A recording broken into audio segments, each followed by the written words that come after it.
L'info écho avec Capital. L'info pratique, Capital, les contrats de gaz au tarif réglementé proposés par Engie seront officiellement mis en extinction à partir du 1er juillet 2023 pour les particuliers. Le fournisseur a décidé d'arrêter leur commercialisation à partir du 20 novembre. Les 4 millions de foyers qui détiennent actuellement un tel contrat pourront le conserver encore plus de 3 ans.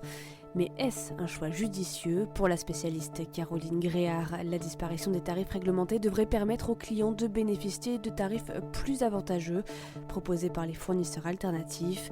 Les consommateurs devront néanmoins rester vigilants face au risque de démarchage agressif pour les inciter à changer de contrat. Le coup de gueule du jour pourrait être poussé par des salariés qui risquent de perdre leurs heures de droit individuel de formation. Pour rappel, ce dispositif a été remplacé par le compte personnel de formation.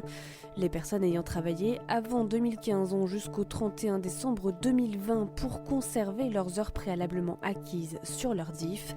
Mais cette démarche nécessite des justificatifs comme des bulletins de salaire, des certificats de travail que certains employeurs n'ont pas conservés ou pas fournis à leurs salariés. Un certain nombre d'employés, surtout dans les petites et moyennes entreprises, risquent d'être concernés par ce problème. Retrouvez en détail cette affaire sur notre site. Le chiffre du jour, 36 000, c'est le nombre de communes que compte la France, un nombre conséquent en comparaison avec les 12 000 bourgades de l'Allemagne voisine. C'est trop pour l'Institut des politiques publiques qui, dans une note récente, préconise une suppression nécessaire des communes, mais également des départements. Un grand nombre d'échelons nuit à l'efficacité du système économique, rappelle un chercheur de l'Institut. La solution pourrait résider dans les établissements publics de coopération intercommunale. Depuis 2015, ces structures intercommunales permettent par exemple la mutualisation des équipements des services publics.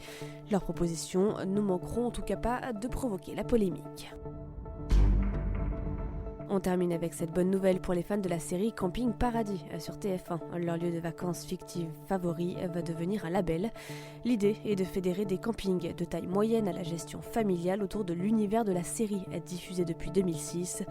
Porche d'entrée, accueil, équipe d'animation, voiturette électrique et même la fameuse Boom Boom Party. Tout sera fait pour replonger les Français dans l'univers de la célèbre fiction.